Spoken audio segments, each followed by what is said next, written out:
गरीब कल्याण की बात करें तो एक समय में ये असंभव सी बात लगती थी कि हम गरीब तक अन्न पहुंचा सकेंगे, लेकिन आपने त्रासदी में भी अवसर ढूंढ करके प्रधानमंत्री गरीब कल्याण अन्न योजना की स्कीम को आगे बढ़ाया।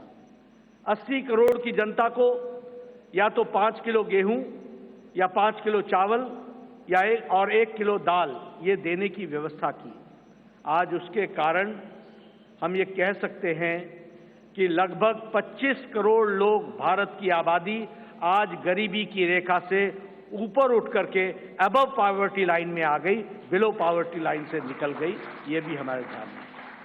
और इंटरनेशनल मॉनिटरी फंड के अनुसार अति गरीबी भारत में अब 1% से भी कम हो गई है, 0.08%, 7% पर लाकर के खड़ा किया है।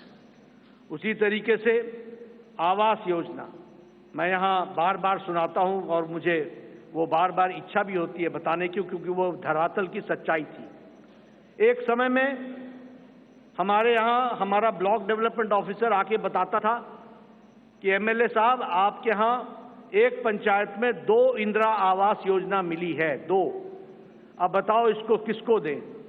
और मेरे लिए प्रश्न उठता था कि ये किसको दें, क्योंकि एक अनार 100 बीमार मैं किसके दूंगा? मैं बीडीओ साहब को कहता था कि आप ही तय करो कौन से मापदंड पर आप दे सकते हो। लेकिन आज 4 करोड़ प्रधानमंत्री आवास योजना में पक्के घर बन गए और आगे भी इस कार्य को आगे जारी रखा गया है। उसी तरीके से महिलाओं की चिंता की बात करें, आज जनधन खाते में 50 करोड़ में से 55.5% जनधन खाते महिलाओं के नाम पर खाते खुले हैं, यानी महिलाओं का सशक्तिकरण हुआ। ये भी हमें ध्यान में रखना चाहिए। उज्ज्वला योजना, ये योजना आप सब लोग शहर में रह करके आपको लगता होगा हाँ गैस का सिलेंडर मिल गया, लेकिन ये इतनी ही छोटी कहानी नहीं है। हमारी बहनें गांव में 5 बजे सुबह उठती थी, जंगलों में जाती थी, लकड़ियां काटती थी, आ करके चूल्हा जलाती थी, फूकनी से फूक फूक करके चूल्हा जलाती थी, धुआं को अपने छातियों पर लेती थी, रेस्पिरेटरी सिस्टम डिसऑर्डर होता था और आंखों में पानी आता था और घंटों के बाद वो जाकर के चाय बना पाती थी। आज 5 मिनट के अंदर गैस के चूल्हे के कारण नारी सशक्तिकरण किस तरीके से हुआ, इस उज्ज्वला गैस के कारण, और 10 करोड़ से 10 करोड़ सिलेंडर्स इस तरीके से और गैस के कनेक्शन दिए गए। सबसे बड़ी बात है, मुझे याद है, मैं बताना चाहूँगा, जब मैं छोटा था और जब मैं कभी भ्रमण पर सुबह सुबह निकलता था तो मैं देखता था कि गाँव की बहनें झुंड के झुंड सिर्फ अपने दैनिक नित्य क्रम के लिए नेशनल हाईवे से होते हुए गाँव और खुले में उनको शौच जाना पड़ता था। दैनिक जीवन में अपने इस तरीके का जीवन देखती थी। सूर्योदय और सूर्यास्त का इंतजार करना पड़ता था। आज 11 करोड़ इज्जत घर बनाकर 11 करोड़ बहनों को इज्जत देने का काम और life with dignity, human dignity, women dignity, इसकी चिंता अगर हुई तो वो प्रधानमंत्री मोदी जी के नेतृत्व में हुई है, वो भी हम सबके ध्यान में है। जैसा मैंने कहा, आज हमारा वैचारिक अधिष्ठान क्लियर मैंडेट के क्लियर रिजल्ट्स होते हैं और क्लियर मैंडेट आपने दिया, उसका क्लियर नतीजा निकला और वह नतीजा ये है, हमने 1951-52 में कहा एक देश में 2 निशान, 2 विधान, 2 प्रधान नहीं चलेंगे।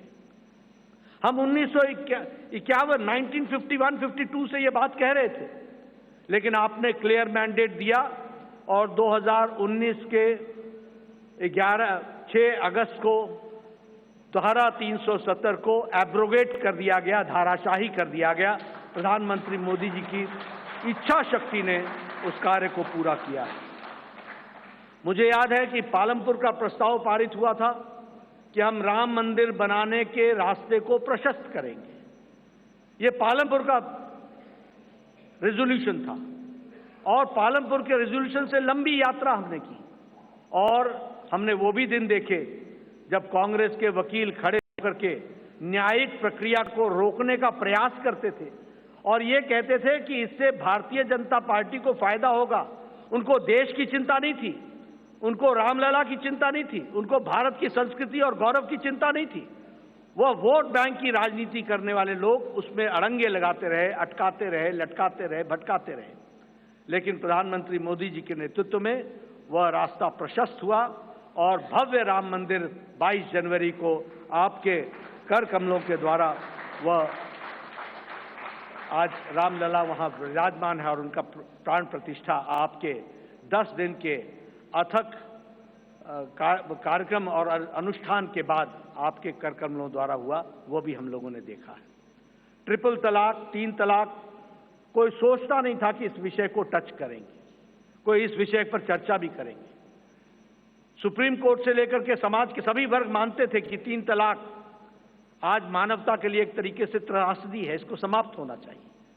लेकिन यह इच्छा शक्ति, दृढ़ इच्छा शक्ति प्रधानमंत्री मोदी जी ने दिखाई और आपके क्लियर मैंडेट ने इस ताकत को प्रधानमंत्री मोदी जी को करने की इच्छा शक्ति दी और आज ट्रिपल तलाक से हम बहनों को, हमारे मुस्लिम बहनों को हम लोगों ने आज़ाद किया, यह भी हम सब लोगों ने देखा है।